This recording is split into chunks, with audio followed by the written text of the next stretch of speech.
Hi, and welcome to Literary Hype. I am Stephanie, your Literary Hype woman. My face hurts from smiling because I get to tell you about this next author conversation, and I'm so excited. I got the opportunity to talk to Christina and Lauren of Christina Lauren at San Diego Comic-Con. They're the authors of so many romance books, including Something Wilder and Soulmate Equation, their two most recent books. I have not read a bad book by them, and so I was very excited to get the opportunity to talk to them at San Diego Comic-Con and kind of nerd out about fandom and joy. And of course, if you follow them on Twitter, then you know they love some K-pop, so we talked about some BTS right off the top. So here's my conversation with Christina Lauren. Hi. Hello! Hi. So we're going to start with really hard questions. Okay. Who's your BTS bias? Jungkook. Namjoon. That's I love me some RM. Okay. How are you guys feeling about their new music? Oh, I love it. Always. Yes. Always love it. I mean, it's so, the J-Hope's new album is so different. It's so good. I'm so proud of him for just like stretching himself and trying something new, and it sounds so good. Like I am obsessed with More. I like Arson a lot, but More is I've just been having it on repeat. So. I love More and What If. Yes. Equal Sign is also very good. Equal Sign is good, yes. Pandora's Box. Did you guys cry over Yet to Come? Yeah. I mean, like we saw them in LA and we saw them in Vegas, and we always cry. Valid. I need to be part of the the cool author group that goes to all the BTS concerts with like Susan Lee. Yes. All you need to do is just DM us. I mean, it's like we just try and gather all of our like army ducklings and go do this together. Noted. So, we are partying next time. Yes. Yes. So how long have you been Army? About a year and a half or Okay, so. okay. Maybe 2 years. Army, it's the best time to join. It was right before the pandemic. Yes. Okay. My sister is big into K-pop, and she's been a fan of them for forever. And Okay. Slowly, she'll just like DM me a GIF of them and be like, "Which one is this?" Yes. That's how she got in. I made her do that. I was like, finally, I saw Jungkook had done his bad guy tweet back in 2019, and I sent it to her, and I was like, sigh, which one is this? And it was like downhill from there. Because I'm 2017. Okay. So when she started asking me, I was like, wait, are you serious? Or are you just being supportive? And like support me and humor me, or you really want to know? Yes. And that's the best way to be, is the supportive and then get sucked in. Yep. That's how I got into it too. Which they've been in your acknowledgments for your books a few times. Yes. And their joy that they've brought you. How important has that joy from BTS and other, just romance in general, been during the last couple of years of craziness? Oh, I mean, I honestly think just doing what we do and then also being Army, it's kind of kept our spirits always up, especially in the last couple of years when things were hard. But I mean, we tend to be glass half full people anyway, and so I think it's natural that we gravitate to that, but also maybe we seek that to like feed that piece of us. Yeah, both like with the members and with Army. Like we really say in our acknowledgments that like if you've never been part of a fandom, it might not really ring true that you can feel connected to somebody that you don't know or haven't met, but it really is true, and it just makes you feel less alone. And fandom here, San Diego Comic-Con, is a massive part of the experience. Yes. People might not think of romance being a part of San Diego Comic-Con. What's it like to have these massive lines for your signings? I mean, it's really wonderful, and I will say, like, when Twilight first came to Comic-Con in 2008-9, it was really controversial because a lot of fans didn't want that space kind of filled with fans of Twilight, which was mostly women. But I really want to give props to the programming department because in the last like 13 to 15 years, they have really tried to incorporate female fans as like guests of the show by bringing in like female fantasy writers, having a romance panel every year for the last like 6-7 years. They really know that fandom is what Comic-Con is. It's not just about like superheroes. Marvel or exactly, about dragons and superheroes. So, I mean, I've been coming for probably 20 years. And we've been coming for 12, 13 years now. So it's just like, I don't know, it's a really safe space. Fandom should be a safe space for everybody. Yep. It's a very important part of your story and how you guys got together, right? That's right. Yes. You want to talk about that? Yeah, so we met writing fan fiction. Both of us were writing stories online, and then Lo was organizing a panel on FanWorks, and she invited me to come out here, and so that's the first time that we met in person was here in 2009. And then San Diego is a big feature in Soulmate Equation. I still have some spots from that book that I need to visit now. Yes. Something Wilder was a very different book from other stuff that you guys have written. How did that process all come about? So we sat down to like start talking about the book that we wanted to write, and all we knew was we did not want to write a book that took place in an office or a coffee shop. We wanted to go out into the world and have an adventure, even if it was just through these characters. And so we'd been kind of kicking around this idea for this like person who went on like these fake treasure hunts and stuff, and you know, our love of like romancing the stone and wanting things like that again. And so that's sort of how it all came together. The author's note. That was Yes. that is one of my favorite author's notes ever. It's our first one. Yes. You might die, LOL.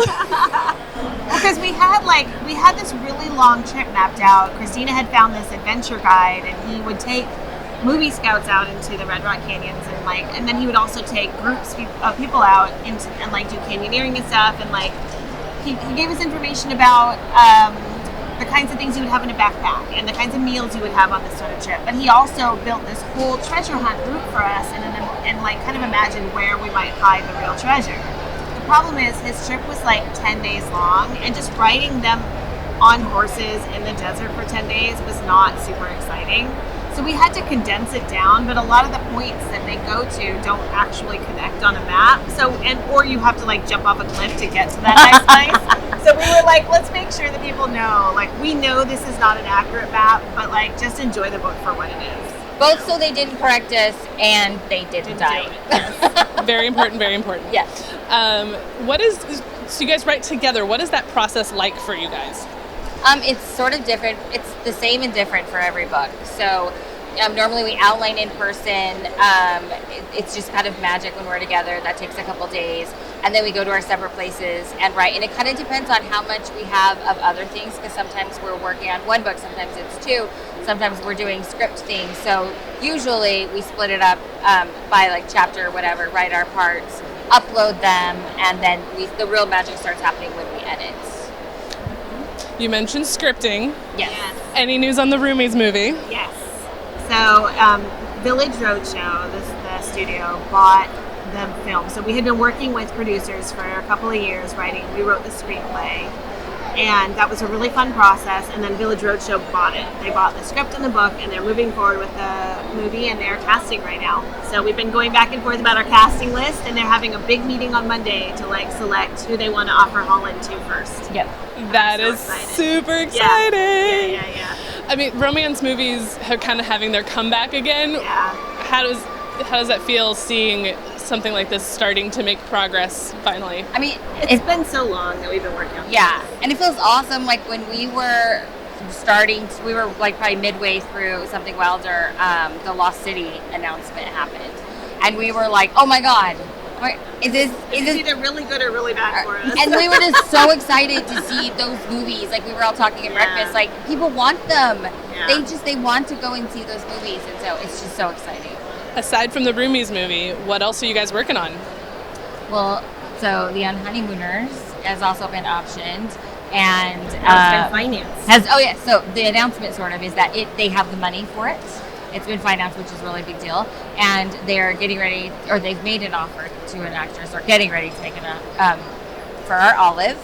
And then, if anybody read The Soulmate Equation, Fizzy is the best friend in that book. She's a romance novelist, and she's just like a loose cannon. We just finished her book. So That excited. comes out, really fun. comes out I in May. love her book. And it honestly, it celebrates fangirls, Romance. joy, loving what you love, finding your joy. She's a romance author, and she's just like super proud, and she's ridiculous. She's really fun to write. She was a great character in the Soulmate Equation, so Thank I'm you. very happy she's getting we her were story. nervous in that way though, because she was such a big personality, and it's easy to make the side character the comic foil, Mm-hmm. And so it's like, well, is she going to stand up as a main character? And I really do think she does. Yes. What's the best writing advice that you guys have gotten throughout your career? Oh man, I mean, it's funny that the best writing advice that I have gotten is different than the writing advice that I tend to give. The best writing advice that we ever got was start working on the next thing. So Yes. like when you're querying, when you're when you finish something and somebody's reading it, when you're finished something and you have query letters out, always start the next thing, because that first project might not be the one to go anywhere, but it might be the second or the third. And just don't get so stuck in one project having to be it that you can't be creative in a new project. But I think the other advice I would say is just write the book you want to read. Like, is there a book that you would love to see that you don't see on the shelf? Write that, you know? Yeah, I would say for people who want to write, you also have to read. Like they go together. They just do. And then once you're like starting to publish and stuff, to remember that you want a career, not a book, and it's going to be hills and valleys, and you can just celebrate the hills and work through the valleys. And since this is Literary Hype, what books are you guys hyped about? You guys always have the best book recommendations. Oh man!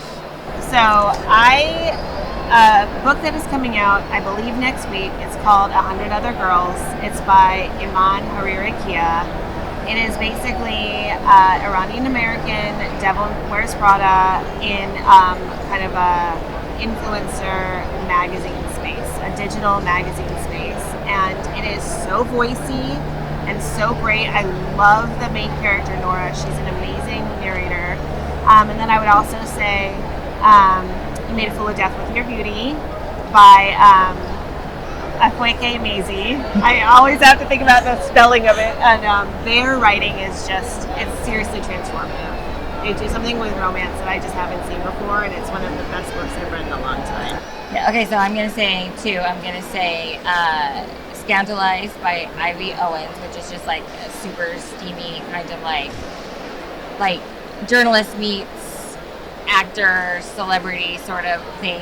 It's really great. And then Sally Thorne's Angelica Frankenstein Makes Her Match is just like the craziest. It's like if you love The Hating Game, it's like take The Hating Game and have Tim Burton write it, and that's sort of what you get.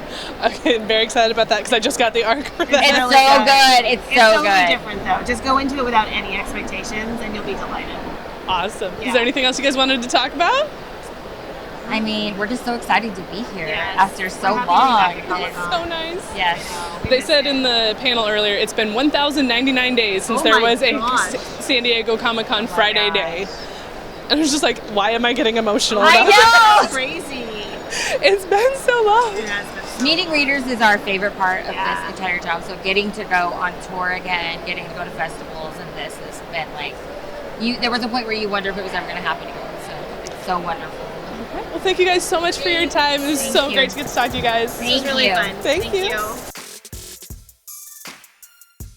I hope you really enjoyed that conversation with Christina Lauren. We had so much fun talking about all things nerdy. We even kept talking after the camera stopped rolling. They are absolutely wonderful and just such good writers. They have so many books to check out. This is not even all of them. This is just the ones that I own. There are so many. You can get links to buy any of these, any of their other books down below. Don't forget to like this video if you enjoyed the conversation, drop a comment, and most importantly, subscribe to the channel and tell your friends about it.